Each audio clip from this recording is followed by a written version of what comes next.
Good day everyone. So ngayon ay pupunta tayo sa aming kwarto at titingnan natin kung ano pa ba ang pwedeng ayusin or i-arrange sa aming kwarto. So ito nga palang kwarto ay isa siyang boarding house kung saan may kasama ako na isa. At itong kwarto is hindi ko own space. Kaya makikita natin na maraming gamit kasi dalawa kami dito.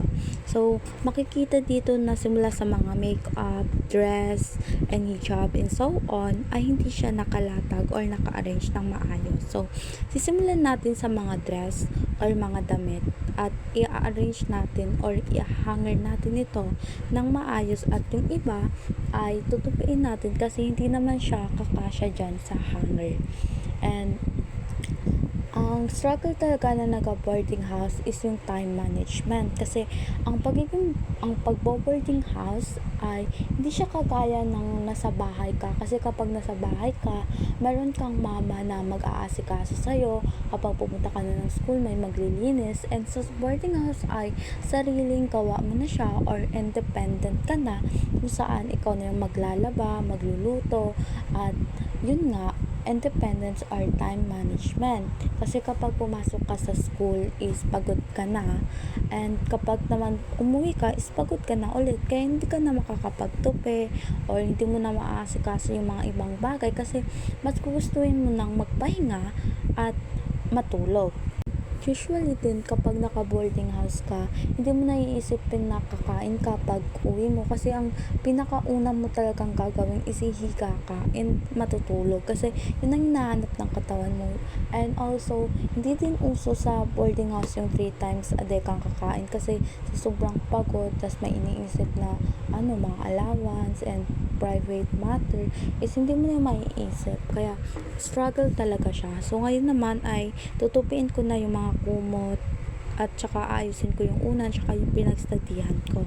So ito nga palang study table is inayos ko na din tsaka bag at inilagay ko na din sa tabi yung mga malong, and ayun din nagwalis. Ayun, tsaka yung parcel tinabi ko din yung parcel ko, tsaka ito inayos ko din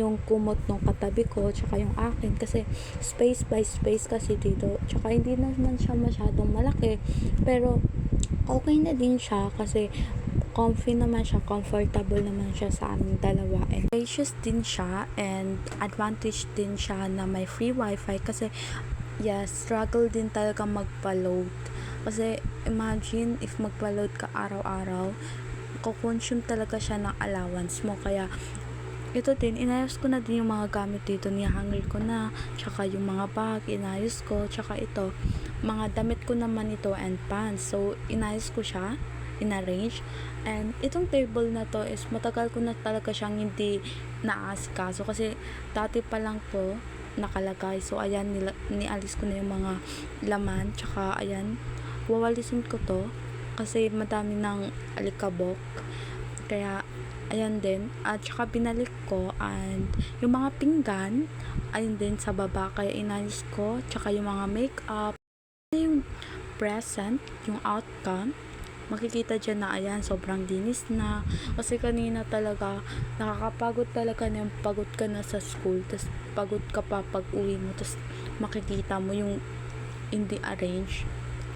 Buti naman malinis na, tsaka yun lang, bye bye.